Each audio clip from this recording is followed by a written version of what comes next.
सिल्लोड तालुक्यातील अवैध वाळू तस्करी रोखण्यासाठी महसूल आणि पोलीस विभागाच्या वरिष्ठ तहसीलदारांसह पोलीस निरीक्षक सबशेल अपयशी ठरला आहे। प्रशासनाच्या नाकावर टिचून अवैध वाळू उपसा सुरूच आहे।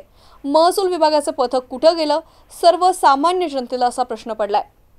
दुसरीकडे तालुक्यात भरदिवसा प्रशासनाच्या नाकावर टिचून सावरखेड, बोरगाव, सारवाणी, कोटनांद्रा येथील शिवारात पूर्णा नदी पात्रामध्ये अवैध वाळू वाहतुकीचे ट्रॅक्टर दिसून आले।